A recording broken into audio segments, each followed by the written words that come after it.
Parfait. Est-ce que vous m'entendez bien? Je pense qu'on va pouvoir reprendre pour la seconde partie de cet après-midi. Et j'ai le plaisir, au nom de l'équipe Praxitel, orientée un petit peu plus du côté des arts au sein du CREM, d'accueillir José-Louis de Miras, qui nous vient de Bordeaux. Et pour l'anecdote, d'ailleurs, c'est un étudiant de la première promo à qui j'ai enseigné lors de ma première année de doctorat. Donc je dis ça aux doctorants et doctorantes parmi nous. Peut-être que dans quelques années, vous inviterez vos anciens étudiants et étudiantes. José-Louis qui a travaillé très vite au sein d'un parcours orienté vraiment cinéma, les études cinématographiques audiovisuelles, autour de la question des hybridations entre les images, entre le cinématographique et le vidéoludique. Qu'est-ce qui se passe à l'interaction entre ces deux médias et médiums, on pourrait le voir des deux côtés, en termes de plasticité aussi, et notamment au gré de ta thèse, tu t'es interrogé sur la frontière qui existe entre les expériences de cinéma interactif et les objets vidéoludiques, par exemple ce qu'on trouve dans le studio Quantic Dream, ces films vidéoludiques. Où est la frontière entre ces deux objets? Au gré de tes activités doctorales et post-doctorales, puisque tu as soutenu en 2019, si je ne me trompe, 2020, en pleine pandémie, chapeau, tu as eu aussi l'occasion de superviser les journées Mountain in Game à Bordeaux-Montaigne, qui font se croiser le cinéma, le jeu vidéo, mais aussi les disciplines centrées sur l'histoire, notamment. Et je signale à tout hasard la parution en 2019 de ce numéro que tu as dirigé, de la revue Essai. La revue Essai qui est la revue de Bordeaux-Montaigne, sur Jouer l'histoire, enjeu de la ludicisation historique. Et aujourd'hui, tu vas nous parler donc de tes travaux qui se situent au croisement de ces trois à la fois objets, mais aussi disciplines, les études cinématographiques, les game studies et l'histoire. C'est à toi. Bien, merci. Merci, je vais parler moins fort parce que j'ai la voix qui porte, pour l'organisation de ce séminaire, et notamment Florent qui m'a chaleureusement invité pour vous parler de mes travaux, et plus particulièrement d'un thème de recherche que j'ai pu approfondir durant ma période de thèse, notamment sous la forme d'initiative, donc comme tu disais, doctorante, consacrée aux jeux vidéo, avec pour objectif d'une part d'amener mon université à s'intéresser aux jeux vidéo, ce qui n'était pas forcément facile, et d'autre part à m'inclure dans ce mouvement d'intérêt qui s'inscrit dans l'affirmation du poids économique du secteur, mais également dans une forme de légitimité culturelle depuis un certain temps. De fait, pour moi et pour un ensemble de chercheurs à l'université Bordeaux-Montaigne, il apparaissait assez intéressant et évident que des sujets traités à partir d'autres objets culturels tels que le cinéma, puisque c'est ma discipline, pouvaient aussi bien l'être à partir du jeu vidéo. L'idée était de contribuer à ce domaine d'études en pleine expansion et qui envisage le jeu vidéo comme un objet de représentation, ainsi que d'étudier l'impact et les enjeux de l'interactivité vidéoludique sur des thématiques comme par exemple l'histoire et ses représentations. Alors mon approche envisage le jeu vidéo au carrefour de l'histoire et de son rapport au monde qui nous entoure. Bien que je ne sois pas historien de formation, j'ai dirigé donc ce fameux numéro de la revue Essai consacré aux enjeux de la ludicisation historique, labellisé notamment par la mission du centenaire, ce qui fut le cas aussi de l'une de mes journées d'études centrées sur la guerre 14-18 dans les jeux vidéo, pour laquelle j'ai fait appel à des historiens, des enseignants, du secondaire notamment, et des chercheurs en études cinématographiques et audiovisuelles et vidéoludiques. Et j'ai la voix sèche, je vais boire un petit peu d'eau. Et en créant le label Mountain in Game, j'ai cherché à reproduire ce que j'avais mis en place dans ma thèse centrée sur le cinéma interactif, qui a été conçu selon une perspective transdisciplinaire qui ne se limitait pas au seul champ du cinéma, mais à élaborer son cadre, on va dire, méthodologique, afin de répondre à la nécessité d'établir un ensemble d'outils théoriques destinés à encadrer les différents volets de ma recherche.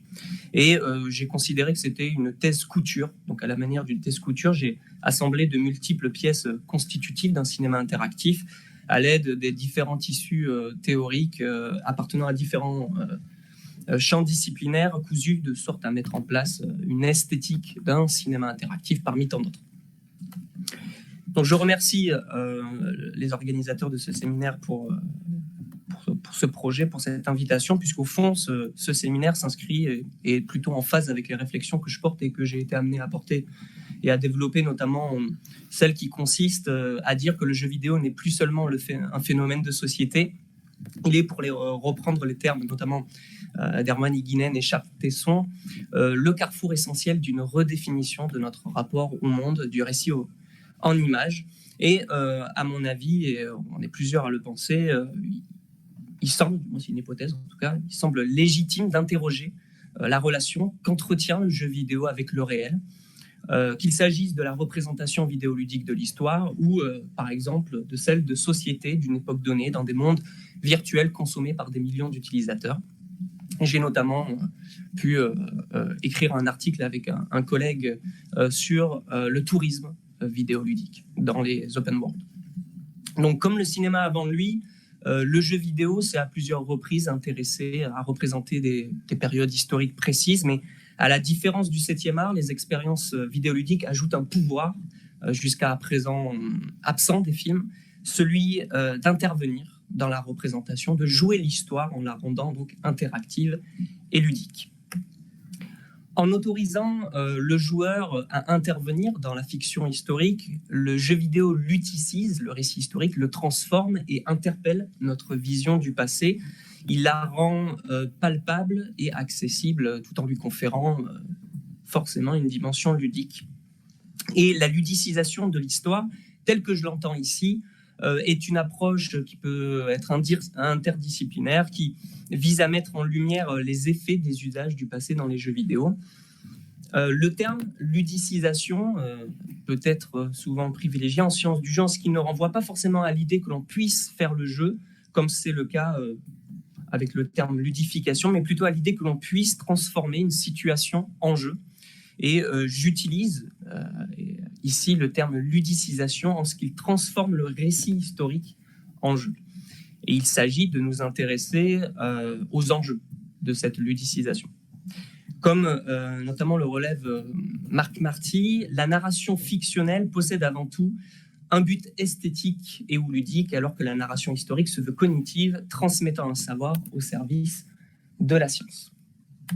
Alors, longtemps restreint par les capacités techniques des premiers dispositifs vidéoludiques, les jeux vidéo sont dorénavant capables de reproduire fidèlement des décors, objets, personnages, de façon à ce que les joueuses et les joueurs puissent les identifier aisément. Et les rapports qu'entretient le jeu vidéo avec l'histoire depuis le début des années 80, notamment avec Castle Wolfenstein en 81, ont dès lors été accentués au fil du temps et constituent, à mon avis, un objet d'étude inédit en ce qu'il témoigne de la ludicisation du récit historique qui peut, comme le relève une nouvelle fois Marc Marty, être ludicisé de plusieurs façons et donner lieu à des fictions. Donc, de l'Antiquité à nos jours, en passant par le Moyen-Âge et l'époque moderne, toutes les périodes ont été représentées par les jeux vidéo de façon plutôt inégale, enclin, du moins, à reproduire l'histoire de façon fantaisiste ou minutieuse. C'est ça qui est intéressant. Certaines fictions vidéoludiques détricotent l'histoire, y apportent des modifications plus ou moins importantes et surchargent parfois, la surcharge parfois d'actions afin de la rendre jouable et ludique pour le plus grand plaisir du public. Il existe donc une réelle dichotomie entre les faits historiques et la façon dont ils sont ludicisés par le jeu vidéo. Bien sûr, il existe aussi des jeux, des serious games qui utilisent aussi la narration historique comme toile de fond, mais je m'intéresserai ici aux fictions vidéoludiques historiques. Donc l'un des principaux usages vidéoludiques fait de l'histoire un décor, une façade qui permet, comme au cinéma, d'entourer la structure fictionnelle d'un halo d'authenticité. Le monde fictif se dote ici d'un voile historique qui permet de jouer dans le passé, de convaincre en partie, du moins d'une certaine manière, le joueur de la véracité de ce que nous raconte le jeu. Pas toujours. Les éléments historiques qui peuvent se présenter à l'écran sous diverses formes, insertion brute d'archives par exemple, ou reconstitution totale ou partielle, peuvent également structurer le récit en faisant guise, par exemple, et c'est ce qui se faisait beaucoup dans les années 90 et 2000, et c'est ce que l'on va voir tout à l'heure, de transition narrative entre deux séquences de jeu, donc avec les séquences cinématiques. Toutefois, si les jeux vidéo s'emparent de l'histoire pour alimenter la fiction, ils peuvent par la même occasion en déformer le contenu, ces productions ne supposant pas du tout de respecter forcément ou nécessairement le récit historique. L'interactivité inhérente à la narration vidéoludique fait effectivement s'éloigner très vite, souvent, le joueur ou la joueuse du récit historique pour l'engager davantage dans une posture ludique ou agonistique. Les jeux de guerre comme Battlefield peuvent dès lors être vus comme des espaces des possibles fictionnels dans lesquels les éléments historiques peuvent être manipulés et parfois détournés au détriment d'une dimension qui existe dans certaines productions vidéoludiques, une dimension ludo-pédagogique.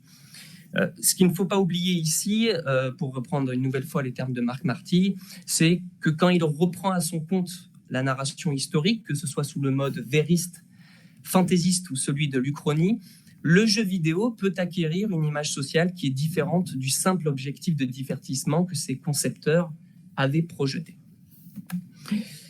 Afin d'entamer l'analyse de ces ludicisations historiques, et plus particulièrement sur les utilisations et fonctions de l'archive audiovisuelle dans les jeux de guerre et d'espionnage, il faut, comme le relève Marc Ferro pour le cinéma, même si cette citation peut être discutée, se demander si le jeu vidéo modifie ou non notre vision de l'histoire, étant entendu que l'objet de l'histoire n'est pas seulement la connaissance des phénomènes passés, mais également l'analyse des liens qui unissent le passé au présent, la recherche des continuités, des ruptures, sans forcément tomber dans du fact-checking.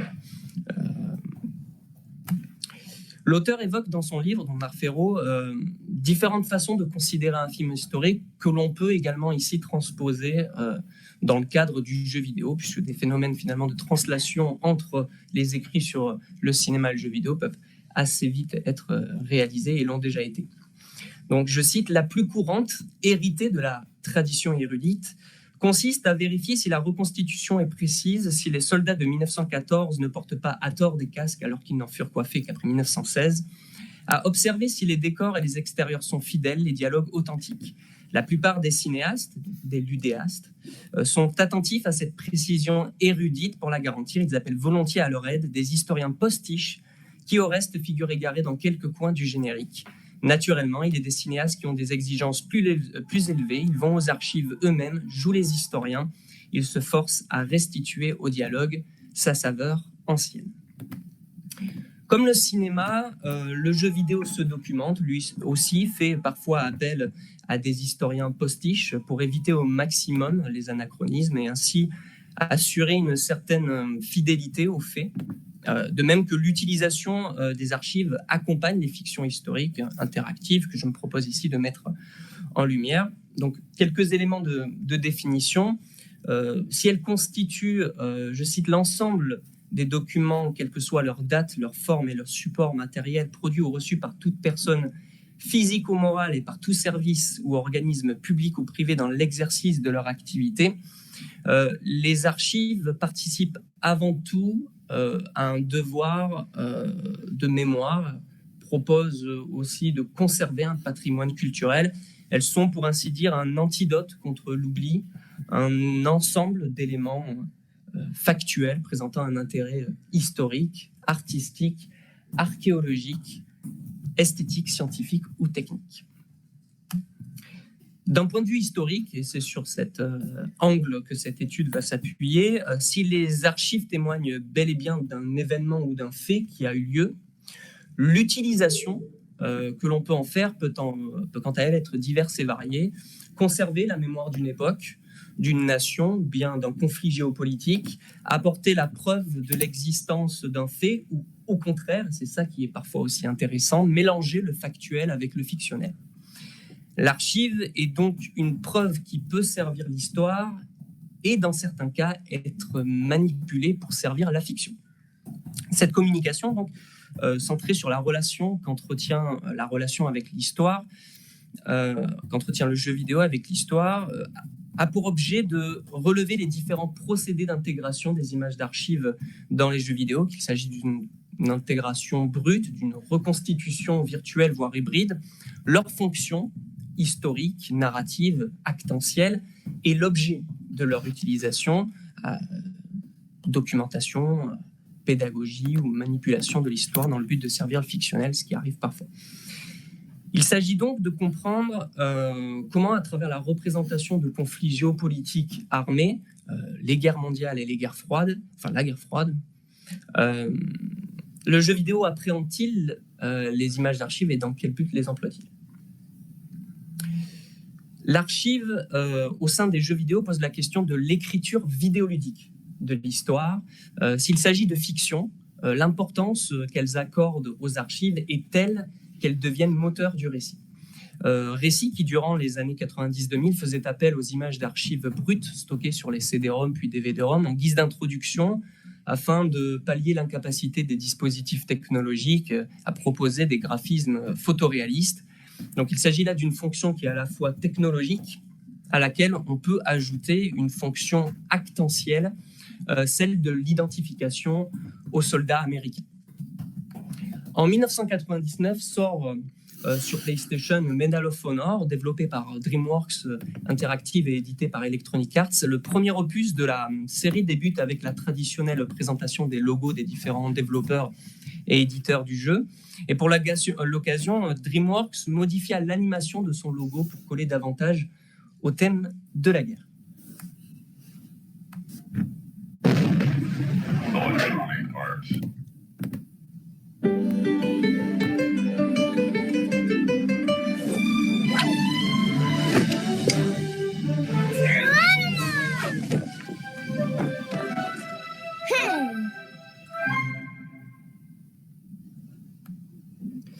Donc, petite analyse très rapide. L'enfant qui se contentait de pêcher jusqu'à présent se prend alors pour un véritable soldat muni de tout l'attirail nécessaire pour sauter en parachute depuis son croissant de lune. Tout cela, et c'est ça qui est important, avant d'être bien entendu freiné dans sa course lorsque son parachute reste coincé. Et la signification de cette mise en scène est assez forte finalement. L'enfant veut partir à la guerre, mais son âge lui interdit. Toutefois, rien ne lui empêche d'être acteur, joueur à distance. Donc c'est une interprétation que je propose par rapport à cette petite introduction. Vient ensuite le générique de Medal of Honor. Donc il s'agit de la version américaine et ensuite je vous montrerai la version française qui est différente, notamment à cause de la censure de l'époque. Human civilization has always known conflict. But it wasn't until the 20th century that the scope magnified to such a bloody scale as to engulf the entire world. In the aftermath of the war to end all wars, Adolf Hitler and his Nazi party fanned the flames of a broken and dispirited nation, rebuilding the country from the ashes of the Versailles Treaty into a fascist juggernaut that seemed unstoppable. They pushed all the way to the Atlantic in their blitzkrieg, with England their next target. But Winston Churchill, his small island nation, won the Battle of Britain, holding out through Hitler's terror bombing for an entire year. They stoked the fires of freedom long enough to stay alive and to save the world. After Pearl Harbor, the United States, with all its military and industrial muscle, entered the war. First Africa, then Italy, and then finally Fortress Europe itself. You, soldier, are a part of this great crusade. Are you ready to rise above and beyond the call of duty?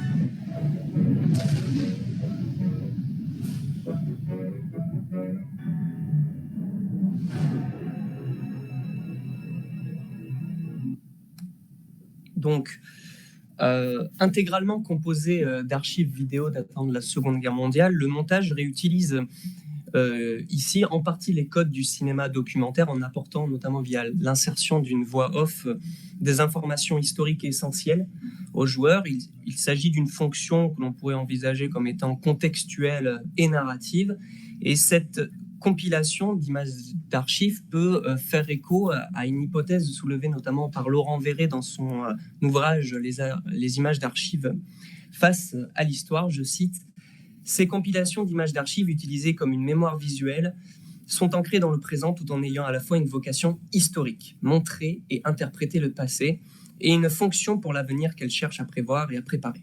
L'objectif est d'éduquer le jeune public pour l'inciter à la défense de la paix. Il convient dès lors aux cinéastes qui cherchent à représenter l'histoire de trouver une forme pour y parvenir, c'est en quelque sorte sa responsabilité. Le montage de Medal of Honor permet ici d'apporter une valeur historique au jeu en éduquant le joueur accroché sur son croissant de lune afin de l'inciter à agir pour la paix. C'est une fonction que l'on peut considérer comme étant actentielle. Et pour ce faire, l'utilisation d'un narrateur permet de l'intégrer au sein du récit historique en s'adressant directement à lui. Soldats, vous faites partie de cette croisade pour la liberté. Êtes-vous prêt à devancer l'appel du devoir ? Dans Medal of Honor, le joueur incarne notamment un soldat de l'OSS, le lieutenant Jimmy Patterson. Durant la Seconde Guerre mondiale, agissant dans l'ombre, le joueur est amené à accomplir des missions diverses et variées, passant par le sabotage d'infrastructures.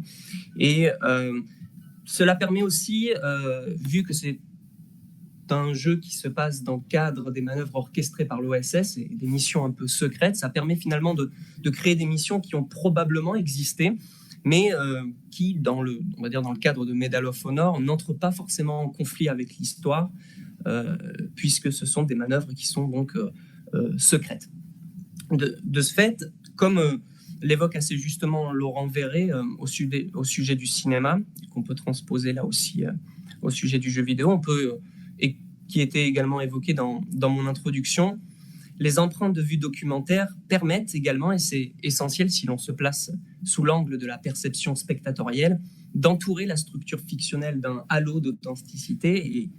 Et l'auteur poursuit en expliquant qu'en utilisant ces équivalents réels intercalés parmi les scènes jouées, on intensifie en effet le récit, on le rend en quelque sorte plus vrai en lui conférant un label de réalité.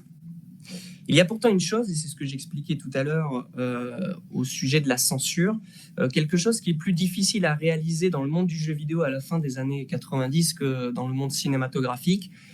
Si l'on compare la version américaine de Medal of Honor et la version française, on peut s'apercevoir que le montage diffère considérablement, notamment sur la présence des nazis, des croix gammées, etc. Donc voici la version française de l'ouverture. L'histoire de l'humanité est jalonnée de conflits. Mais ce n'est qu'au XXe siècle que la folie humaine réussit, pour la première fois, à embraser le monde entier. Après la cuisante défaite de la Der, l'Allemagne entreprit de reconstituer ses forces armées et devint une puissance guerrière telle que rien ne semblait pouvoir l'arrêter. Elle déferla sur l'Europe tout entière, dévastant tout sur son passage. Les troupes allemandes atteignirent l'Atlantique au terme de la guerre éclair, avec l'Angleterre en point de mire. Winston Churchill dut subir les bombardements ennemis pendant plus d'1 an. Mais ce fut pour sortir victorieux de la bataille d'Angleterre. Le combat pour la liberté mené par les Anglais marqua un tournant dans la guerre. Après l'attaque de Pearl Harbor, les États-Unis, imposante puissance militaire et industrielle, entrèrent en guerre. Ce fut tout d'abord l'Afrique, puis l'Italie, et enfin le vieux continent, ultime bastion. Soldats, vous faites partie de cette croisade pour la liberté. Êtes-vous prêts à devancer l'appel du devoir ?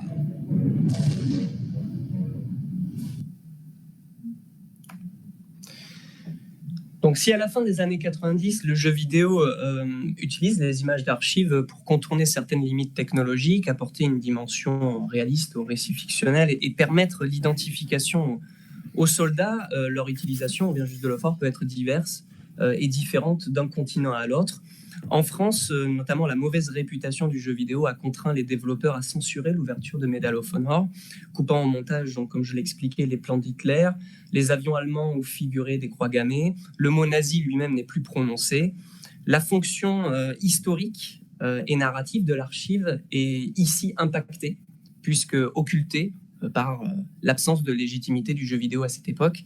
C'est notamment ce que relevait Sébastien dans son introduction aux enjeux artistiques et culturels des jeux vidéo, où il expliquait qu'en août 1999, Famille de France renouvela sa requête au distributeur en demandant le retrait de 8 nouveaux titres qu'elle jugeait ultra-violents. Et à la question quelles précautions les distributeurs peuvent-ils prendre, l'association répondit « Le plus sûr est évidemment de ne pas les vendre ».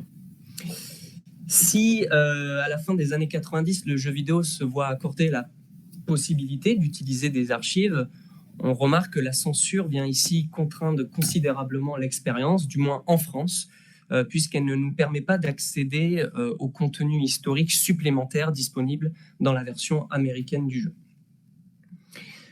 Ajoutons toutefois un élément qui est bien présent dans la version française et également dans la version américaine, c'est celui de l'omniprésence de l'armée américaine. Les jeux Medal of Honor, puis par la suite Call of Duty, sont en effet principalement centrés autour de la figure du héros américain, production américaine oblige. Si les images d'archives permettent de contextualiser les événements, les ouvertures des jeux finissent assez souvent par indiquer aux joueurs qu'il prendra place au sein de l'armée américaine. Même la mission de Saint-Nazaire, de Medal of Honor, les Faucons de guerre, nous place dans la peau du seul soldat américain de l'OSS parmi les Français. Donc dans ce jeu, on incarne une nouvelle fois une recrue américaine, Holt, qui, par l'intermédiaire des images d'archives, nous raconte son histoire. Alors, l'ouverture de ce jeu est différente des autres Medal of Honor, car, je vais vous le montrer, l'identification du joueur ne passe plus forcément par une voix d'un sergent ou d'un colonel qui lui indiquait le rôle qu'il allait avoir dans la fiction, mais par celle du soldat âgé qui se remémore les événements auxquels il a participé. Donc il y a une dimension dramatique beaucoup plus importante.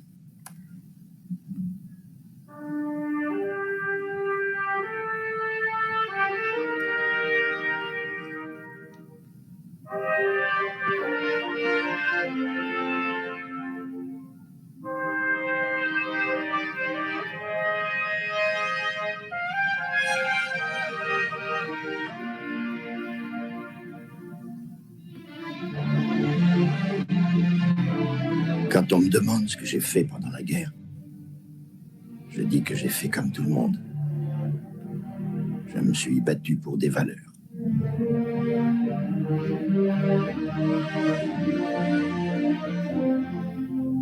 Je me suis rendu compte que la guerre, ça vaut rien. Mais ce pourquoi on se bat, si. Et on s'est tous battus pour la même chose.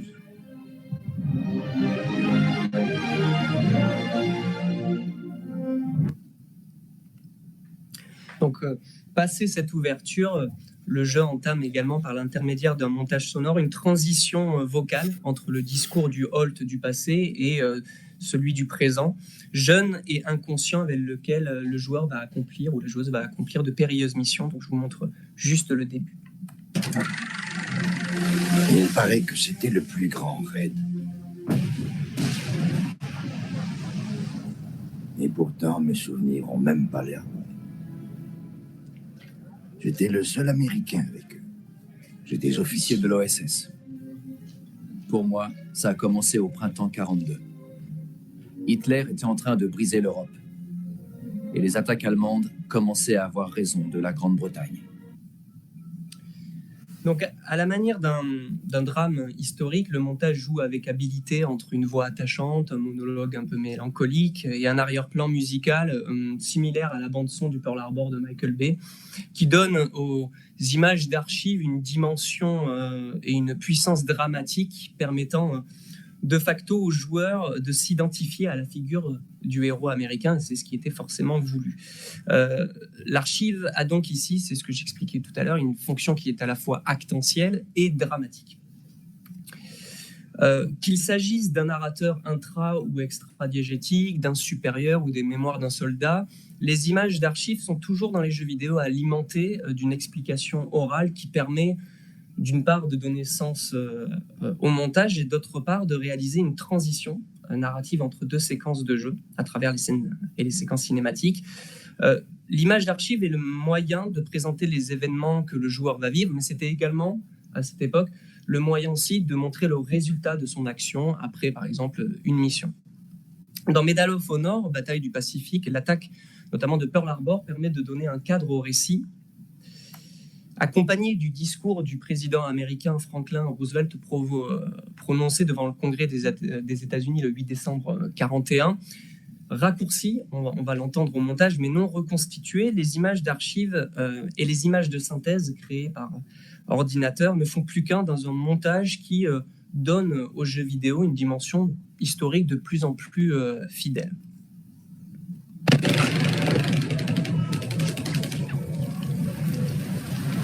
Yesterday, December 7th, 1941, a date which will live in infamy. The United States of America was suddenly and deliberately attacked by naval and air forces of the Empire of Japan. I regret to tell you that very many American lives have been lost. I ask that the Congress declare that since the unprovoked and dastardly attack by Japan on Sunday, December 7th, a state of war has existed between the United States and the Japanese Empire. Cher papa. Je vais m'arrêter là parce que je ne l'ai pas raccourci au montage. À partir de là, le jeu va employer les images d'archives pour réaliser, donc, comme je l'expliquais, des transitions narratives entre plusieurs batailles qui ont véritablement eu lieu et que le jeu propose, notamment pour lequel il nous propose de participer avec cette jeune recrue, cette fois-ci Tommy Conlin. Donc, pour citer par exemple la possibilité de participer le 17 août 1942 sur l'atoll de Makin dans les îles Gilbert, où l'on arrive avec les sous-marins Argonaut et Nautilus, où il faut détruire une station d'hydravion et une station radio. Le 28 août 1942 à Guadalcanal, où l'on doit chasser les Japonais de l'île et faire couler 2 destroyers de la seconde flotte de l'amiral Tanaka, ou le 20 novembre 1943 sur l'île de Tarawa, où l'on doit éradiquer l'ennemi de l'île pour terminer la bataille le 22 novembre 1943. Donc, à chaque fois alimenté par des images d'archives, contextualisation, et ensuite le résultat par l'utilisation une nouvelle fois de séquences cinématiques avec des archives. L'image d'archive sert la fiction et inversement, la conformité des sources dans la narration et la reconstitution virtuelle des batailles permettent à Medal of Honor de représenter assez fidèlement, du moins une partie des événements relatant la campagne du Pacifique. À cela s'ajoute le fameux générique de fin qui n'utilise pas forcément l'image d'archive, montre le travail réalisé par les développeurs pour coller le plus possible aux faits. Et les fameux historiens postiches de Marc Ferro, ils sont dorénavant égarés aux 4 coins du générique, qu'il s'agisse des consultants militaires, du Bureau des affaires publiques de l'USMC, Musée national de la guerre du Pacifique, le musée de l'air de Chino. Donc le jeu vidéo se documente, et si l'image d'archive y tient une place importante, il faut également voir le travail réalisé par les développeurs et les historiens qui sont partis des sources et qui ne se résument pas simplement à l'intégration brute d'images d'archives. Donc il y a également cette nuance que l'on peut avoir. Et pour terminer sur cette intégration des images d'archives et montrer juste un autre exemple un petit peu différent, j'aimerais m'intéresser à un exemple d'hybridation entre l'image d'archive et l'image vidéoludique ou le montage vidéoludique avec Call of Duty World at War, qui avait été édité par Activision en 2008.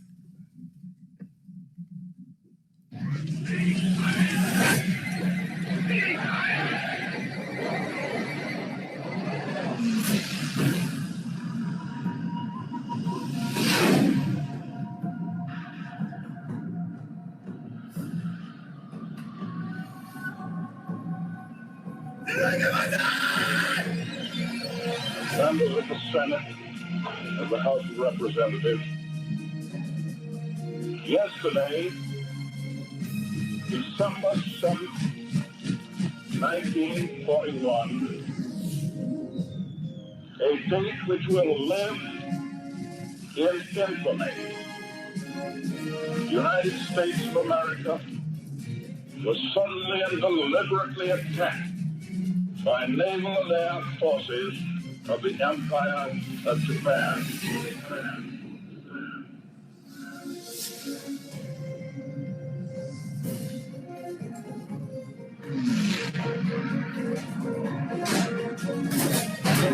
There comes a time in the affairs of men when they must prepare to defend not their homes alone, but the Senate of faith and humanity.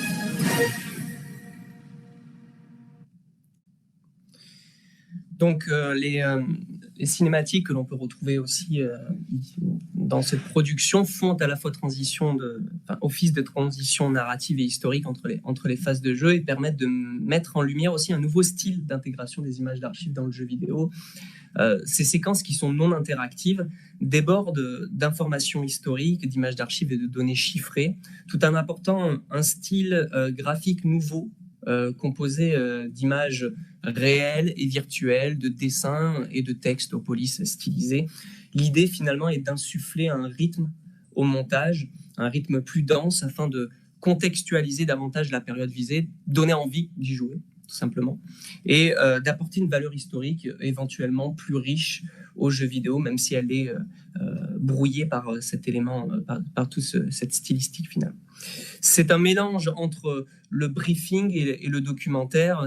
Les scènes cinématiques qui vont poursuivre jouent avec le matériau archive, disposent ces archives sur des documents et des morceaux de journaux jaunis en intégrant des effets spéciaux à l'intérieur des images d'archives, en y ajoutant, implémentant une dimension sonore supplémentaire et en donnant également, en appliquant un filtre au tout pour donner l'impression que finalement tout ce qui est projeté ici l'est projeté à partir d'un vieux projecteur à bobine.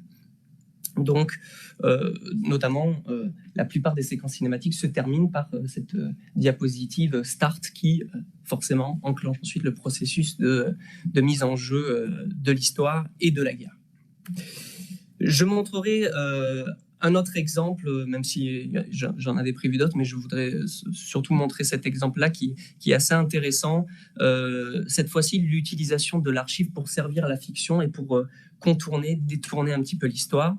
Pour revenir un petit peu sur une dimension cinématographique, puisque je suis un petit peu entre cinéma, jeux vidéo et histoire dans mon approche, les exemples d'aménagement de l'histoire par la manipulation des archives sont nombreux, notamment Forrest Gump de Robert Zemeckis organise cette rencontre entre un personnage fictionnel, Forrest Gump, et le président Kennedy à la Maison-Blanche, ou encore avec l'artiste John Lennon sur un plateau de télévision. Plus récemment, en 2014, X-Men Day of Future Past revenait sur l'assassinat du président mutant Kennedy par Magneto, avec l'utilisation là aussi de fausses images d'archives ou d'images d'archives un petit peu détournées. Et comme le relève notamment Sylvain Louet par rapport à Forrest Gump, et qui peut s'appliquer également ensuite, on va le voir à Metal Gear Solid, un tel emploi de l'archive interroge les fondements de l'écriture de l'histoire. En effet, ce n'est pas le personnage de fiction qui glisse dans un réel diégétique dont le spectateur sait qu'il s'agit d'une fiction, comme dans La Rose pourpre du Caire de Woody Allen. Dans Forrest Gump, Forrest entre dans le réel historique archivé. L'histoire semble ainsi pouvoir être représentée de manière transparente. Cependant, en s'entremêlant avec l'histoire, la fiction paraît la remplacer et s'approprier momentanément ses propriétés. Comme pour le cinéma, la relation entre les archives et la fiction dans les jeux vidéo peut être étudiée sous le prisme de la manipulation des images d'archives pour servir la fiction. La saga Metal Gear Solid est, à mon avis, l'exemple le plus frappant de cette réutilisation des images d'archives par une fiction vidéoludique dans le but de justifier des événements qui, s'ils ont en partie existé, ne sont pas du tout dus aux faits relatés par le récit fictionnel. La séquence du briefing servant d'ouverture du jeu réutilise de la même façon les images d'archives que les sagas Medal of Honor et Call of Duty, à un détail près, celui qui consiste à véritablement modifier l'histoire. À travers une conversation entre Naked Snake et son supérieur, les images d'archives, où l'on peut voir notamment John Kennedy et Nikita Khrouchtchev, servent cette fois-ci à dévoiler les véritables raisons, selon la fiction, du retrait des missiles de Cuba par les soviétiques. The Cuban Missile Crisis. October 16, 1962, President Kennedy received word that the Soviets were in the process of deploying intermediate-range ballistic missiles in Cuba. The President demanded that the Soviets dismantle and remove the missiles. At the same time, he announced a naval blockade to prevent further missile shipments from reaching Cuba. But the Soviets didn't back down, instead placing their armed forces on secondary alert.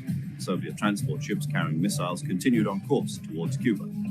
US and Soviet forces went on alert for an all-out nuclear war. Frantic negotiations were conducted through the UN's Emergency Security Council and unofficial channels to end the hair-trigger standoff. Finally, on October the 28th, the Soviet Union agreed to remove its missiles from Cuba. And so the world avoided a nuclear holocaust. But in order to get the Soviets to pull their missiles out, we had to make a deal. You mean the one where the US agreed to remove its IRBMs from Turkey? No. The Jupiter IRBMs deployed in Turkey were obsolete, and we were going to get rid of them anyway. They had no strategic value whatsoever to either the US or the Russians. The Turkey deal was a ruse, a cover story that was fed to the other intelligence agencies around the world. So what did the Russians really want? Sokolov. They wanted us to return Sokolov. Voilà. Donc pour Metal Gear Solid, le retrait des missiles Jupiter en Turquie par les États-Unis donc était en réalité une histoire donnée aux agences de renseignement international pour brouiller les pistes. Et la vérité était donc Sokolov, donc le scientifique russe qui va mettre en place le Shagohod, puis qui sera donc le père spirituel du Metal Gear. Pour les besoins de la fiction, Hideo Kojima est allé jusqu'à créer une conversation téléphonique fictive entre Khrouchtchev et le président Johnson au sujet de la possible implication des États-Unis dans le vol de 2 missiles nucléaires par des anciens soldats soviétiques. Donc, une nouvelle fois, l'utilisation hybride des images d'archives et des dessins fictifs représentant les présidents des 2 pays, que vous pouvez voir ici, vise par l'intermédiaire d'une mise en scène, là encore sous la forme de briefing et de diapositives jaunies, à tordre la réalité pour alimenter la fiction. Mais il faut, à mon avis, aussi y apporter une nuance, et notamment, c'est une nouvelle fois vers Marc Ferro que je me suis dirigé pour transformer ce qu'il propose au niveau, par exemple, du cinéma, pour l'appliquer au niveau du jeu vidéo. Donc, pour paraphraser une nouvelle fois Marc Ferro, Hideo Kojima sélectionne dans l'histoire les faits et les traits qui nourrissent sa démonstration, et il laisse de côté les autres, sans avoir à justifier ou à légitimer son choix. Ainsi, il se fait plaisir et fait plaisir à ceux qui partagent sa foi et qui constituent son public.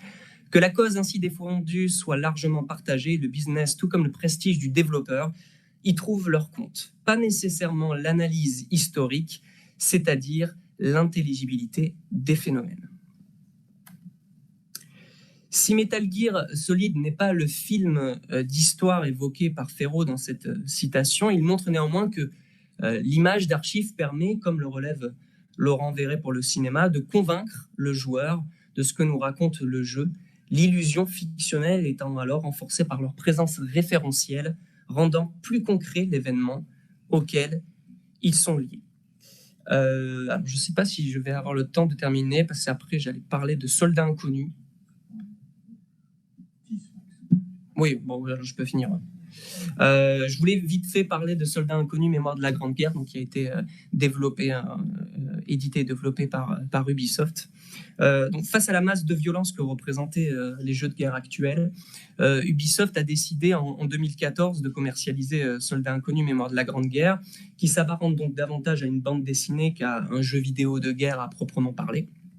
Voulant sortir de cette logique manichéenne du jeu de guerre où l'on incarne souvent des soldats français et américains face aux Allemands, le titre d'Ubisoft confisque ici en partie les armes pour, je cite, raconter comment la guerre a affecté des gens ordinaires qu'on a sortis de chez eux pour aller faire la guerre et qui ont connu l'horreur.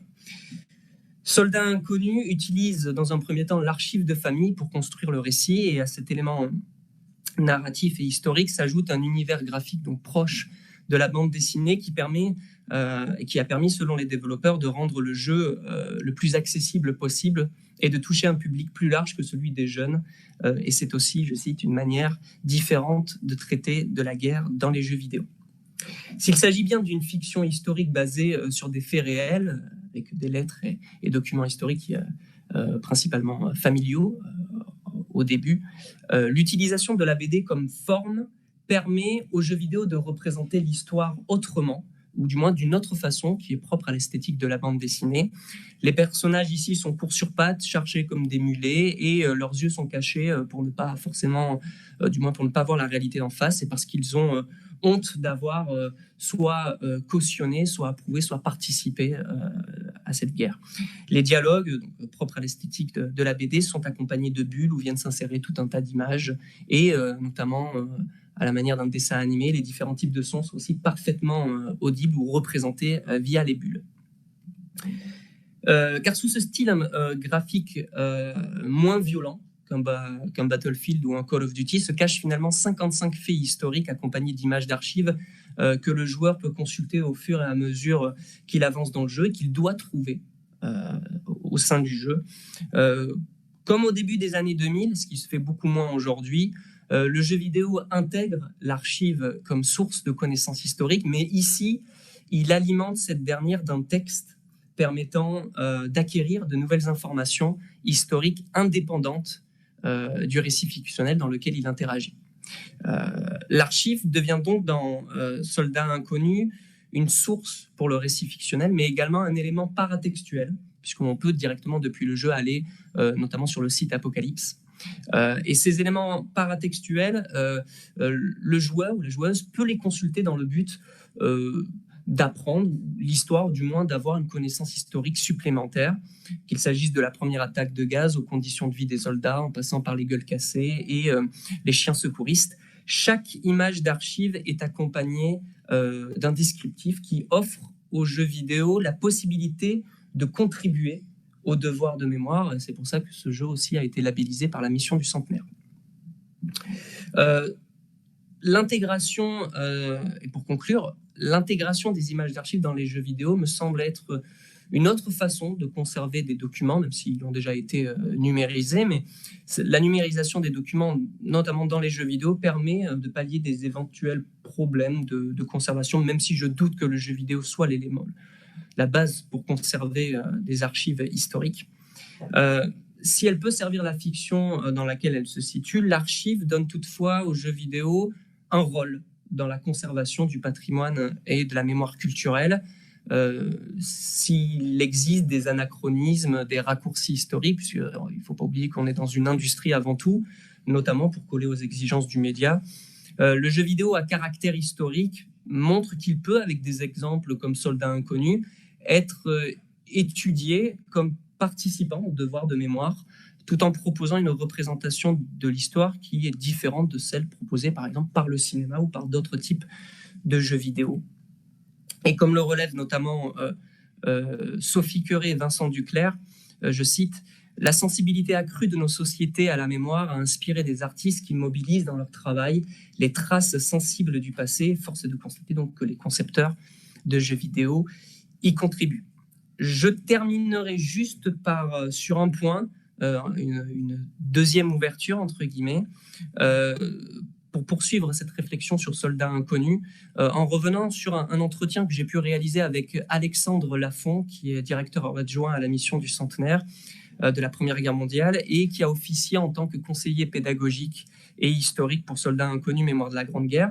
Et dans cet entretien que j'ai réalisé avec lui, j'ai souhaité mettre en avant le travail d'un historien qui se considère un petit peu comme un ludopédagogue historien et qui a travaillé donc avec un studio de jeux vidéo français à travers l'insertion donc de ces images d'archives et de ces textes historiques.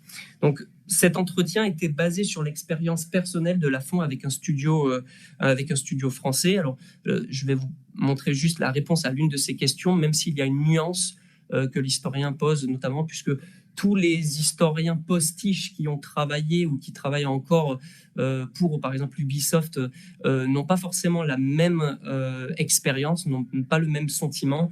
Là, forcément, je parle de Soldats inconnus qui a été labellisé par la mission du centenaire. L'utilisation d'un historien postiche, entre guillemets, est beaucoup plus intéressante puisque c'est une étroite collaboration entre un studio et surtout là, des développeurs quasi indépendants et pas Ubisoft, mais les développeurs, Yann Fanis par exemple, et Alexandre Lafont. Donc c'est, on va dire, une expérience un peu à part Donc, parmi les différentes questions que j'ai pu poser, alors je ne sais pas si j'avais mis la question. Non. La question que j'ai posée, c'était à ce jour, en tant qu'historien, quel regard portez-vous sur le médium vidéoludique? Pensez-vous que le jeu vidéo peut permettre de mieux comprendre l'histoire? N'est-il pas au contraire un outil dangereux qu'il faut manier avec précaution? Et donc, voici la réponse, je cite. Pour moi, la politique de la chaise vide n'est pas la bonne. Les jeux vidéo existent. Certains producteurs de jeux vidéo prennent comme champ de bataille la Première Guerre mondiale ou l'histoire en règle générale. Soit l'historien laisse la main à des communicants marketing, soit on les appelle en tant que conseillers et ils essayent de faire leur travail. Quand ils n'y arrivent pas, c'est une chose. Quand ils y arrivent, ils gagnent en crédibilité pour intégrer des thématiques qui peuvent faire réfléchir ou orienter vers d'autres objets culturels. Le jeu vidéo est un médium qui peut être utile, d'autant plus qu'il représente un nombre de joueurs incroyable. C'est un outil, et comme tous les outils, il faut savoir s'en servir et il faut savoir le construire. Si on le construit mal et qu'on s'en sert mal, il ne sera pas du tout utile, voire nuisible. Nous avons eu l'occasion de développer ces thématiques dans le cadre du groupe d'études sur le jeu vidéo de l'Assemblée nationale et lors d'un séminaire organisé en décembre 2018 à l'université Bordeaux-Montaigne sur la question de la bataille dans les arts audiovisuels. Le sujet de la place du jeu vidéo, aujourd'hui médium de poids dans l'univers culturel, doit être pris à bras le corps dans le cadre de l'enseignement. Je vous remercie.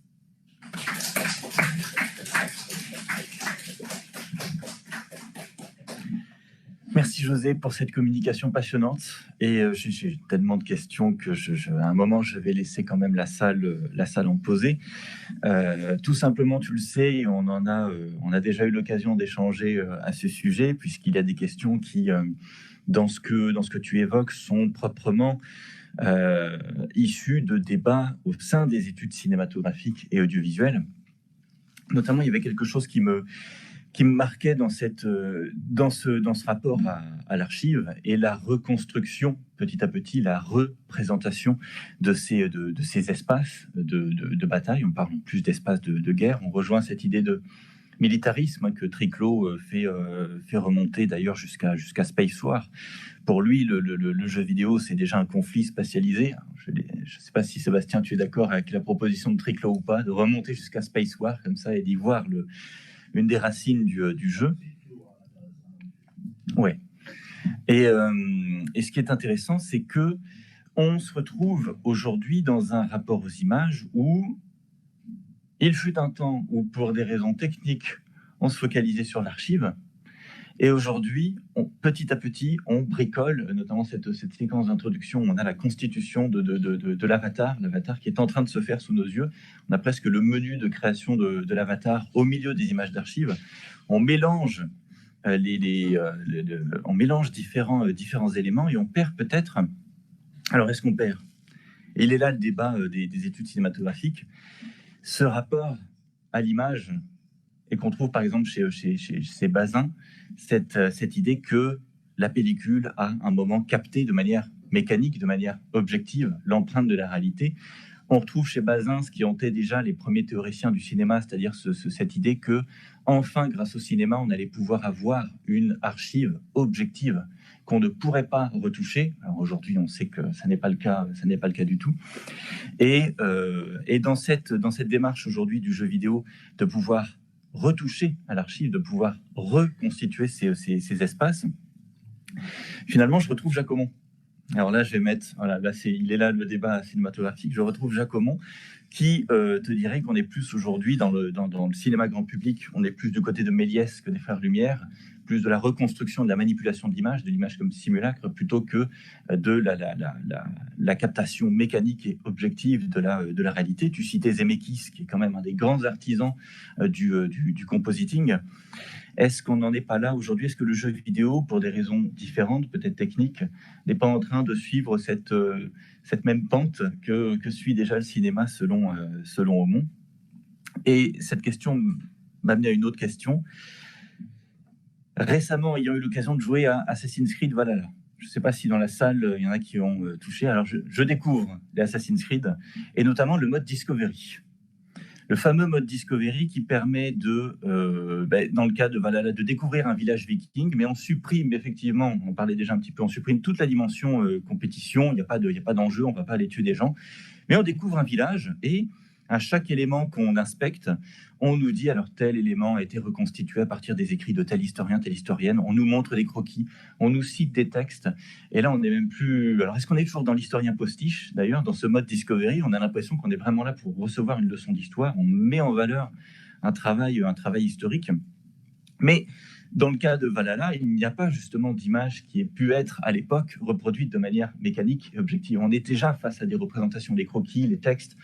On est déjà face à des formes d'interprétation du passé. La trace directe audiovisuelle avec le passé, elle est impossible. Donc, est-ce que là encore, on rentre dans un rapport différent? Est-ce que c'est une différence de degré, de nature, par rapport aux jeux qui se servent d'une histoire qui aurait été captée par des moyens mécaniques, photographiques, phonographiques, audiovisuels? Comment toi tu vois ça? Je sais que dans mon Telling Game, tu avais eu l'occasion de travailler sur Assassin's Creed, je crois. Donc, quel est ton regard sur ces questions-là? Voilà. Alors, pour répondre à ta première question, moi, dans ma thèse sur le cinéma interactif, j'ai travaillé sur l'ontologie de l'image vidéoludique, avec notamment le fait que le profilmique, il existe aussi à travers la performance capture et la motion capture dans les jeux vidéo et dans les films d'animation. Zemeckis aussi avait le Pôle Express. Donc déjà, il y a ce qu'on appelle un anima cinétique. André Gaudreau et Philippe Marion, dans leur ouvrage « La fin du cinéma, média en crise à l'ère du numérique », parlaient déjà de ce syndrome du dead cinéma, de ces nouveaux usages sociaux des images animées par le mouvement, dont Jacques Aumont cherchait désespérément à trouver un terme, et eux proposaient donc le terme d'animage, qui est issu finalement de cette idée de ce syndrome Atawadak aussi, anytime, anywhere, any device, any content. Donc cette prolifération des images audiovisuelles. Donc il y a forcément toujours l'idée de la perte de ce qui fonde finalement le média à travers le profilmique et le jeu vidéo. En tout cas, pour répondre à la première question, il y a cette idée de captation du réel. Ensuite, il y a un maquillage numérique. Il y a, comme pour les films actuellement, le rajeunissement ou la résurrection digitale, que ce soit Audrey Hepburn dans la publicité Galaxy, que ce soit Fernandel pour l'huile d'olive Puget. Il y a cette idée que finalement, même au niveau cinématographique, il y a deux moments. Il y a à la fois le virtuel qui part du réel à travers le processus profilmique d'une captation qui a eu lieu, une captation photographique restituée différemment, mais avec déjà une anima cinétique, une empreinte. Et d'un autre côté, l'utilisation du cinéma d'archives, on va dire, pour reconstruire, recréer des personnes qui n'existent plus. Donc, d'un point de vue cinématographique, il y a cet enjeu. En tout cas, moi, je considère que les jeux vidéo actuels, qui, notamment avec les processus de photogrammétrie, j'en ai pas parlé là, je suis vraiment resté bloqué exprès sur le jeu vidéo des années 90-2000. Je partais du postulat que qu'est-ce qui se passe lorsque les dispositifs technologiques et vidéoludiques ne peuvent pas restituer de façon photoréaliste ce qui se fait aujourd'hui. Et ça amène à la deuxième question sur Ubisoft, depuis un certain temps, ne font plus appel du moins ne présentent plus les archives brutes, vont proposer une reconstitution virtuelle, voire photoréaliste d'empreintes ou d'éléments avec des processus pareils, la photogrammétrie, la reconstitution des bâtiments, etc. Mais ils vont plutôt, et c'est notamment à l'université Bordeaux-Montaigne, c'est assez flagrant maintenant avec Ubisoft Bordeaux, on va plutôt, au lieu de partir, d'aller chercher en tant que développeur des archives, on va directement chercher des enseignants-chercheurs en histoire pour travailler directement sur leur propre expertise, pour dire « Ok, ça c'est possible, ça c'est pas possible », faire une sorte d'un petit peu de fact-checking, même si, notamment Laurent Turcot, qui a travaillé sur Assassin's Creed Unity, expliquait lui-même que à un moment donné, on se retrouve face à on va dire, un mur entre les possibilités en tant qu'historien de ce que l'on peut apporter et de ce que l'on peut mettre dans le jeu, et ce qui finalement ne peut pas être, parce que ça enlèverait le fun du jeu vidéo. Donc il y a le cas par exemple d'Alexandre Lafont, il n'est pas unique, mais il est assez particulier parce que finalement son rôle consistait juste à écrire, à apporter une dimension un petit peu supplémentaire, mais qui n'était pas forcément bon. Enfin, elle était utile, mais tout le monde n'a pas utilisé ces archives, ça n'a pas été utilisé pour pouvoir reconstituer, puisque c'est de la bande dessinée, donc ça a été c'était un petit peu à part. Là où Laurent Turcot, par exemple, ou Nicolas Patin, qui a travaillé sur certains jeux d'Ubisoft, se retrouvent souvent confrontés à une forme de barrière où on a besoin des historiens jusqu'à un certain point. Et après, malheureusement, il ne faut pas oublier qu'il y a toute une direction artistique, il y a un game design, un level design qui fait que certaines choses ne vont pas être possibles parce que ça ne va pas dans l'ADN, par exemple, des Assassin's Creed. Voilà, je ne sais pas si ça répond à peu près à... Fatalement, il y a des limites, il y a une mise en fiction, il y a une mise en narration, une mise en intrigue. Oui, mais ça reste des fictions. Ouais. Est-ce que dans la salle, vous auriez des questions par hasard pour José? Oui, c'était juste pour faire une petite remarque rapide, parce que c'était vraiment très intéressant. Je ne sais pas si tu connais le travail de Julien Basile. Parce que là, c'est assez étonnant parce que vous vous retrouvez vraiment très bien, mais de façon assez complémentaire sur les approches, parce que lui a travaillé sur la façon dont Ubisoft, en étudiant les équipes de production, en étant en contact avec les équipes de production, donc il se réappropriait l'archive historique pour justement faire œuvre de game design, de level design, etc. Et lui, il avait développé le concept de ludoformation, enfin repris et développé le concept de ludoformation pour montrer en quoi, justement, de passer une archive à un jeu, en fonction aussi des cadres éditoriaux, etc., contribuer à transformer l'archive. Mais ce qu'il disait, c'est que finalement, ce qui n'est pas tant intéressant, c'est pas tant la question de se poser s'il reste une forme de véracité, mais c'est plutôt quelle forme d'histoire ça donne finalement en fonction d'un passage d'un médium à l'autre. Et ce qui est intéressant là dans cette proposition, c'est que là, on est plutôt sur la mise en visibilité directe des archives. Lui, il travaillait plutôt sur le travail d'archives dans le contexte de production. Là, c'est plutôt directement dans le contenu. Mais je me demandais si finalement, et c'est un peu ce qui était évoqué à la fin, ce type de mise en accès direct à l'archive sur un modèle très cinématographique, ça va pas aussi être quelque chose qui va avoir un très fort marqueur temporel, justement, parce que on est dans une période là avec les Call of Duty, les images présentées, où justement il y avait un tournant cinématographique dans les jeux vidéo, où pour se rapprocher du cinéma, on déployait de plus en plus le médium cinématographique directement dans les cinématiques, dans le jeu, un peu comme bonus ou effet de véracité, voilà. Mais on voit bien que de plus en plus, effectivement, on tend à s'échapper aussi de cette utilisation-là de l'archive dans les jeux vidéo, pour effectivement leur donner un aspect beaucoup plus indirect ou beaucoup plus jouable. Donc je me pose cette question-là justement sur est-ce que finalement ce type d'utilisation de l'archive n'est pas aussi une phase quelque part d'utilisation de l'archive dans les jeux vidéo, et que peu à peu, on voit comment ils cherchent aussi le médium cherche à avoir une sorte d'autonomie par rapport au cinéma dans son utilisation de l'archive. C'est ça qui est intéressant, tout comme le cinéma a pu à un moment convoquer d'autres formes de médium lorsqu'il cherchait encore sa voix pour raconter, quoi. Et là, on voit peut-être une forme d'autonomisation du jeu vidéo, et cette réflexion sur l'archive permet aussi de penser peut-être plus profondément certaines spécificités ou certains liens qu'il y a eu à un moment entre jeux vidéo et cinéma, et comment il y a un écart qui peut se faire dans les modes de narration. Enfin voilà, c'est plus une remarque peut-être qu'une question, mais je ne sais pas si ça t'évoque quelque chose de particulier.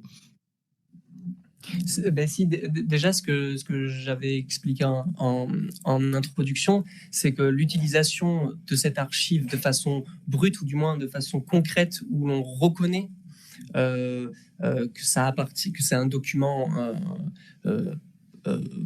qui existe, qu'on peut retrouver, on a la trace.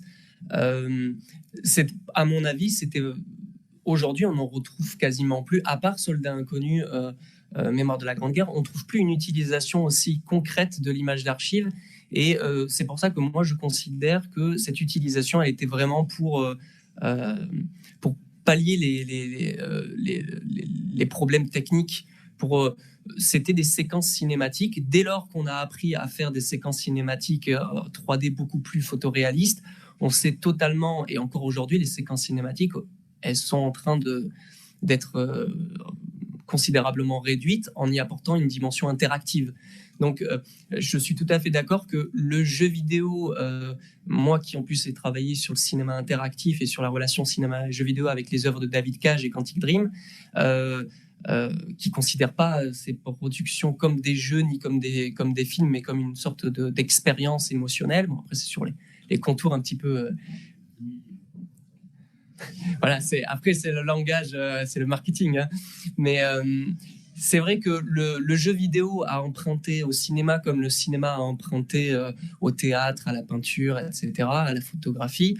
Le jeu vidéo, aujourd'hui, utilise toujours, puisque Selim Krishan, par exemple, qui a, sur la caméra virtuelle, a écrit un excellent ouvrage sur ça. Il y a forcément... Le jeu vidéo est le petit frère du cinéma, audiovisuellement parlant.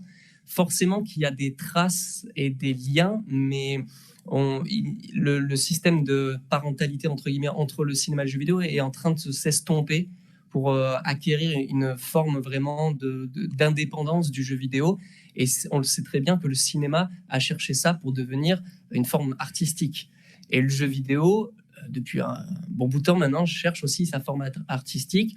Elle est passée en partie par sa relation avec le cinéma, mais c'est finalement qu'un certain type de jeux vidéo, des jeux que André Gaudreau et Philippe Marion considèrent comme des jeux cinématiques. C'est des jeux comme Until Dawn, Beyond Two Souls, Heavy Rain, voilà. Mais à côté de ça, il y a tellement de jeux, tellement d'expériences, de jeux indés qui fait que là, pour le coup, la parentalité entre les deux est en train de s'estomper considérablement, quand bien même ils utilisent des techniques optiques similaires. Merci beaucoup pour la présentation. Je réagis juste à ce que disait Sébastien, parce qu'effectivement, ce n'est pas de la ludoformation là, dans l'usage, parce que sinon, ça serait rendre ludique. Par contre, ça correspond à ce que Voltaire et Grusine, ils appelaient de la remédiation. Je ne sais pas si tu es familier, voilà, avec... Et du coup, de l'hypermédiatie, donc c'est l'usage d'un support médiatique dans un autre, qui correspond effectivement à une période du jeu vidéo un peu particulière et qui interroge finalement aussi le statut d'un média dans l'autre et ce qu'on essaye d'en faire. Je m'attendais à le voir à un moment, je me suis dit, est-ce qu'il va en parler ou est-ce qu'il ne va pas en parler? Et puis bon, finalement, voilà, du coup, tu connais ces théories, tu pourras t'en dire quoi là, par rapport à ton corpus ou... Alors, le terme remédiation donc de Richard Bolter et David Grussin, moi je l'ai beaucoup utilisé dans ma thèse sur ces phénomènes donc il y a aussi il y a Martin Picard qui a aussi écrit une thèse sur le cinéma transludique. Il y a Matteo Bitanti avant qui avait fait sur le film technoludique, ou Sandy Baksowski qui a parlé aussi de remédiation, qui se sont inspirés donc des travaux de Bolter et Grussin. Donc moi personnellement, dans mon propre travail de thèse sur la remédiation des codes esthétiques et structurels du jeu vidéo par le cinéma et du cinéma par le jeu vidéo, bien sûr, j'ai beaucoup traité sur, que ce soit encore récemment, j'ai donné un cours la semaine dernière sur Scott Pilgrim qui remédiate les codes de la BD et du jeu vidéo. Les jeux trans-cinématographiques qui remédiatent également. Mais là, on pourrait même parler de la remédiation de l'histoire et de l'image d'archive. Donc, c'est ça qui est intéressant, c'est qu'il y a un triptyque. Il y a un triptyque entre la remédiation de l'histoire par le cinéma, la remédiation de l'histoire par le jeu vidéo et également la remédiation du cinéma par le jeu vidéo et du film d'histoire, de fiction historique par le jeu vidéo fictionnel, enfin la fiction. Ouais, fais attention parce que quand tu dis la remédiation de l'histoire, tu parles quand tu dis remédiation de l'histoire, ça veut dire que tu parles d'un concept abstrait, d'un certain imaginaire, alors que remédiation des films ou du cinéma, là, tu es sur des supports. Il faut être au même niveau, c'est-à-dire toi, la remédiation, c'est... Pardon. Remédiation de l'histoire, mais donc du coup, quels sont les supports et parce que là, tu as l'archive historique qui est du cinéma. Enfin, tu vois ce que je veux dire, on reste au niveau du média et éventuellement du contenu. voilà. L'histoire, c'est pas un média en soi. Enfin, je crois pas. Oui, non, quand je parle de l'histoire, je parle vraiment, par exemple, de l'archive, qui est un support, par exemple, ou du film d'histoire. C'est pour ça que je me suis repris, j'ai dit le jeu vidéo qui remédiate le film d'histoire ou les codes du cinéma documentaire. L'histoire, oui, l'histoire, c'est beaucoup plus abstrait, oui. D'ailleurs, si je pouvais, tu cites Godreau, il y a peut-être le concept de série culturelle, tu l'utilises ou pas? Non. Puisqu'on est en plein dedans, c'est ce que tu mentionnais tout à l'heure, Sébastien, c'est cette idée qu'il n'y a pas une date de naissance pour un média en particulier. Toutes les moi je vais te parler de forme d'expression, s'influencent les unes les autres. Effectivement, le cinéma, dans ses premières décennies, est très hybride, il se nourrit du théâtre. On sait que les séries télévisées, en tant que forme narrative, plus largement, la télévision s'est nourrie à la fois, elle aussi, du théâtre, du cinéma et de la radio. Et le jeu vidéo, effectivement, se retrouve au carrefour de toutes ces formes et se nourrit de ces influences. Le concept de série culturelle pourrait vraiment t'aider aussi, et il vient de chez Godreau et Marion, puisque ce sont des questions d'intermédialité, de transmédialité. Mais effectivement, ça pose la question après du rapport à l'histoire, qui elle est une discipline, et où est-ce que tu vas chercher les supports? Et est-ce que cette question, d'ailleurs, elle est posée, toi qui travailles avec des historiens et des historiennes, est-ce que cette question des rapports entre les différents supports est posée en histoire? Parce que c'est quand même une question qui porte plus sur la plasticité des supports, peut-être. Alors, comme je dis, moi, je suis pas historien de formation. Je viens donc de la même formation que toi. C'est pour ça que j'ai mis ça aussi. C'est ça qui est très intéressant et que j'ai essayé de mettre en place, notamment dans la revue, dans l'un des ouvrages de la revue Essai que j'ai dirigé. C'était de mélanger des profils qui n'appartiennent absolument pas aux mêmes disciplines ou aux mêmes corps d'activité. Principalement à l'université Bordeaux-Montaigne, on met en place moi ce que j'appelle des balades virtuelles historiques, où l'on fait venir des historiens qui sont spécialistes d'une époque, donc des médiévistes par exemple, qui vont se confronter à l'image vidéoludique et qui vont pas forcément faire du fact-checking, mais qui vont dans le cadre d'un cours, d'une balade virtuelle, d'une sorte d'expérience dans une salle de cinéma par exemple, de voir qu'est-ce qui peut être utilisé dans le support vidéoludique pour pouvoir servir ensuite un cours sur l'histoire ou une approche différente, tout en gardant en tête que ce sont des productions fictionnelles qui s'inspirent d'éléments historiques, qui ne sont pas là pour nous faire apprendre l'histoire, mais par contre qui peuvent être utilisés comme support pédagogique. C'est pourquoi moi j'ai fait appel aussi à des enseignants du secondaire qui utilisent le support jeu vidéo pour donner envie aux étudiants ensuite, enfin aux élèves en école primaire, donner envie aux élèves d'aller plus loin, partir par le ludique, tout en faisant attention à ne pas trop montrer la guerre, mais voilà, montrer d'autres choses aussi, parce que l'histoire ne se résume pas à la guerre, heureusement. Partir de ça et ensuite aller chercher, c'est ça qui est intéressant dans Soldats Inconnus, c'est d'aller chercher le paratexte, d'aller se documenter. Et c'est pour le jeu vidéo lui-même ne suffit pas. Il a une approche qui est avant tout, dans la plupart du temps, dans la plupart des cas, une approche de divertissement. Pas tout le temps. Il y a des exemples de serious game.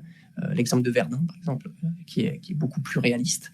Mais un historien, un maître de conf en histoire, comme Roxane Killa, par exemple, spécialiste du médiéval, a fait sur A Plague Tale Innocence, le 12 avril, elle est venue et elle a parlé pendant 2 heures de l'utilisation de la boue dans A Plague Tale. Et elle a fait tout un cours pendant que nous, on était en train de jouer et qu'on jouait pas très bien.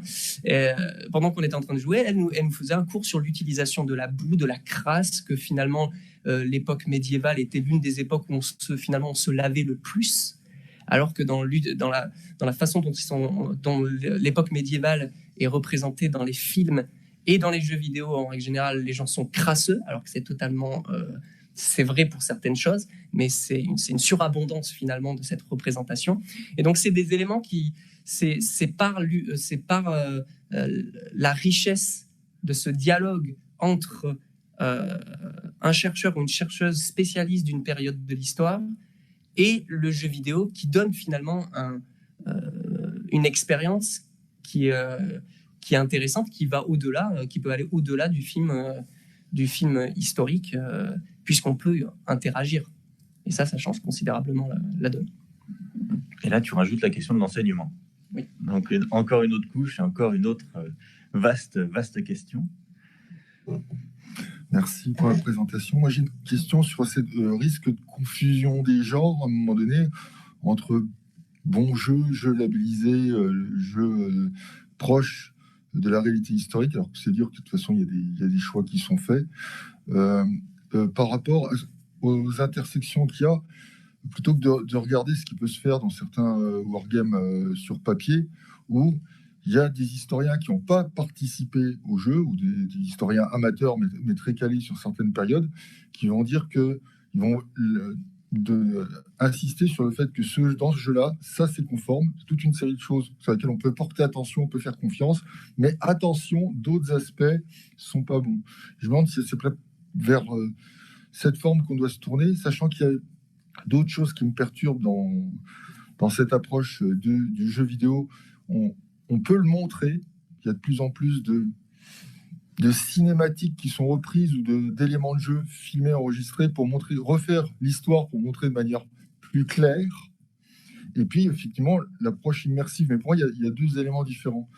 Et avec des jeux qui posent un souci, quand on les montre selon le public, c'est qu'en fait, on peut les acheter dans le commerce, ils sont interdits aux moins de 18 ans pour certains.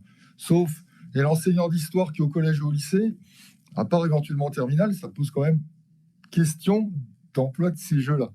Puis le dernier point, c'était qu'est-ce que c'était que actuellement avec le numérique. Ouais, je regarde, j'ai pas trouvé quel moteur 3D était utilisé, mais dans des créations de reportages, de documentaires, labellisés, historiques aussi, avec des témoignages d'anciens de l'époque, donc on a quand même quelque chose d'historique validé, où on a, je sais pas, des reportages façon sur les tanks ou sur les avions ailes de la guerre, les combats, etc., aériens, où on va avoir une cinématique qui est issue du jeu vidéo et labellisée par quelqu'un qui explique « je suis positionné là, je fais ça à ce moment-là », et l'autre par-dessus, et on s'y retrouve comme ça. Donc en fait, il y a un mélange. Qu'est-ce qui devient, en dehors des archives reconnues, l'élément historique auquel on peut faire confiance? Et voilà, il y a une déformation comme ça qui pose question et qui pour moi, interroge sur la manière dont on fait passer les connaissances à un moment donné. Est-ce qu'on fait qu'une approche critique? On dit attention, mais de ce qu'on leur montre plus rien, ils font plus. Et si on dit pas grand-chose, ça pose aussi problème, parce qu'ils risquent de... Qu'est-ce qu'ils vont faire comme différence entre un jeu avec un label un peu normal, je pense, un peu proche d'une certaine réalité, avec des déformations Blazing Angel premier, et le 2 avec les armes secrètes qui a rien de réel en fait. Mais le jeune qui connaît pas, comment il va faire la différence si c'est pas précisé en fait?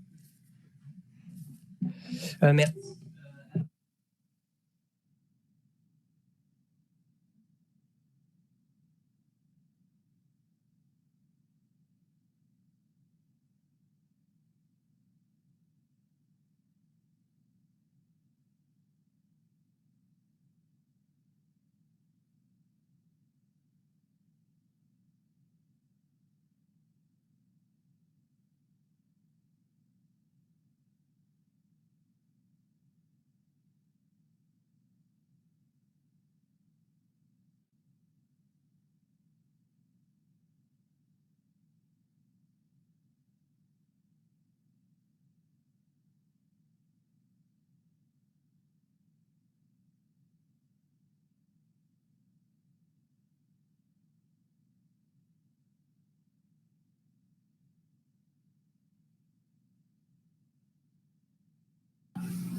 On n'a plus le son en visio. Ah, il faut que je... Merci. Donc, comment? Oui, ce que j'ai dit, c'était que nous, on n'essaye pas de faire du fact-checking. Ça existe. Il y a de superbes chaînes YouTube d'enseignants du secondaire qui proposent ça. Nous, finalement, on est parti du fait qu'il y avait un biais dans les jeux de divertissement à valeur historique et qu'on partait de là pour savoir comment on pouvait apporter un élément pédagogique supplémentaire. Et cet élément pédagogique supplémentaire, pour répondre à la troisième question, avant de parler de la deuxième sur l'immersion, c'est qu'il faut une tierce personne. Et cette tierce personne, c'est forcément l'enseignant. Et c'est le constat que j'ai fait finalement à la fin de cette revue, c'était de me dire, pour que le jeu vidéo soit utile et que les enfants ou même les adultes ne pensent pas que ce qui est montré est vrai ou faux, il faut qu'il y ait une personne spécialiste. C'est pas parce que le jeu vidéo dit que c'est inspiré de faits réels, comme les fictions, pour le coup ça se rapproche du cinéma, qu'il faut croire bêtement que c'est réaliste. Donc il faut forcément, et c'est ce que nous on fait avec nos balades virtuelles, c'est un travail pédagogique de dire on peut utiliser le jeu vidéo, c'est un outil, c'est ce que disait Alexandre Lafont, mais ensuite il faut donc cette fameuse tierce personne pour faire un lien, une interface finalement entre le public, quel que soit son type, et le jeu vidéo à valeur historique. Et pour répondre à la deuxième question sur finalement le problème entre ces jeux qui se veulent historiques, mais en même temps avec, on va dire, une dimension des cinématiques qui casse avec l'immersion, l'exemple d'Assassin's Creed il est assez intéressant parce qu'aujourd'hui on est dans une vague depuis quelques années sur le thème de l'open world. Donc finalement, ça se prête super bien aux balades virtuelles parce qu'on peut se poser sur un banc, quelle que soit l'époque. Moi, par exemple, j'ai fait une conférence sur Watch Dogs 2 et je me suis posé pendant une demi-heure sur un banc dans le San Francisco. C'est pas San Francisco, je crois que c'est San Francisco. Dans Watch Dogs 2, je me suis posé sur un banc et j'ai écouté avec les personnes, les passants, les conversations téléphoniques, et on est parti de ça pour questionner, et finalement on n'avait même pas besoin d'interagir, et c'est ça qui est intéressant avec les open world, c'est que la dimension exploration nous permet de nous arrêter sur un élément. Assassin's Creed, par exemple, Assassin's Creed Unity, où c'était Syndicate qui se passait à Londres, où on pouvait rentrer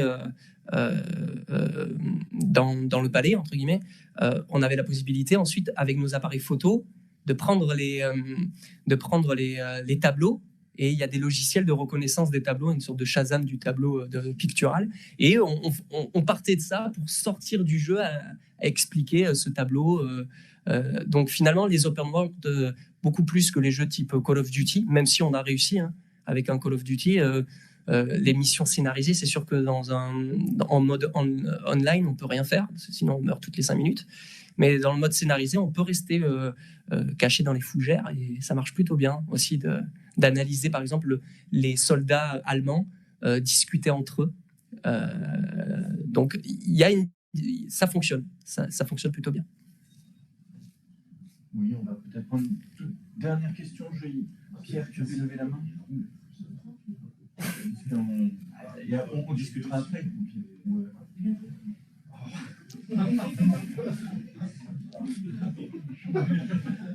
Je fais dans l'ordre. Ok, pendant qu'on se décide, je vais poser ma question. Je voulais simplement dire, moi j'ai un peu de mal avec l'expression archive brute, parce que pour moi l'archive brute, ça n'existe pas, parce qu'une archive, c'est une construction.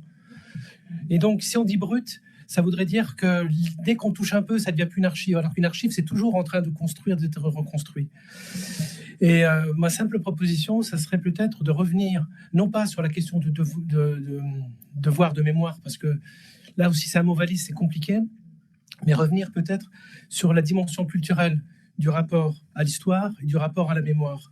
Et s'il y a une vertu, je ne dis pas un sens pédagogique, mais une vertu pédagogique aux jeux vidéo, qui à un moment donné rencontre des questions historiques avec des archives, c'est simplement de montrer que nous sommes les enfants et les plus vieux, nous sommes des producteurs d'images, nous sommes des producteurs d'archives, et donc nous sommes, malgré nous, engagés dans une production d'archives qui vont se mélanger avec d'autres archives faites par les professionnels. Donc la fonction pédagogique de base, c'est nous amener à nous confronter à cela et dépatouiller non pas le vrai du faux, mais l'authentique du non-authentique, et comprendre ce qu'il y a derrière les mots, derrière les volontés. Et je voulais simplement signaler aussi qu'il y a deux travaux que j'ai en tête. Le travail de Céline Liu, je ne sais pas si vous connaissez cette jeune photographe chinoise qui se prend en photo, qui s'incruste avec des personnalités historiques, à plusieurs époques, et qui nous pose peut-être, à partir de la photographie, la question des deepfakes. Et puis, je voulais aussi parler de Opération Teddy Bear, qui est une autre façon d'aborder l'archive historique, puisque là, on est sur une bande dessinée interactive, mais l'archive, elle est renvoyée à sa version purement documentaire. D'où, quand la question que tu as posée à la personne, j'ai oublié son nom, sur la légitimité d'utiliser le jeu vidéo dans un contexte historique ou quoi, pour moi, la question, elle est déjà biaisée d'avance, puisque, Paul Virilio l'a bien montré en 88 dans un article sur Art Press, le monde contemporain, la complexité ne peut se montrer que par les technologies qui lui sont contemporaines. Aujourd'hui, ce qui est contemporain à la compréhension de l'histoire, à la compréhension et à l'échange de la mémoire, c'est le jeu vidéo. Peut-être que le jeu vidéo va disparaître, peut-être qu'il va évoluer, mais on ne devrait même pas se poser la question de la légitimité du jeu vidéo, parce qu'il fait partie. Simplement, on ne va pas lui faire dire ce qu'il ne dit pas, lui faire faire ce qu'il ne fait pas. Voilà. Il me semble.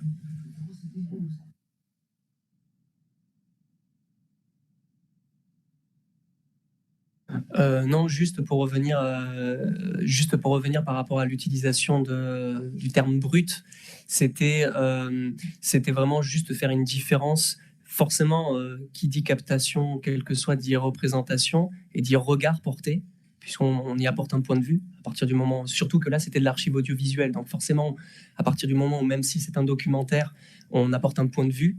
On choisit de montrer telle ou telle image. Donc, il y a, l'idée, c'était vraiment l'utilisation brute, c'est-à-dire non reconstituée virtuellement. C'était dans ce sens-là. C'est-à-dire, on va réutiliser une image d'archive qui a été captée de façon, par exemple, avec une caméra, et on va réutiliser cette image en la coupant au montage, mais en n'y apportant pas toujours une dimension virtuelle, même si le montage vidéoludique le fait. Dans les séquences cinématiques de Medal of Honor, le montage et l'insertion du narrateur supplémentaire vient transformer le point de vue qu'on a de cette archive par rapport à son contexte initial.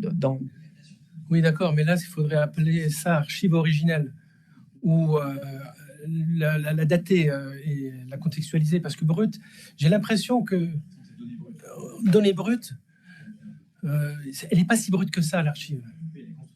Elle est construite.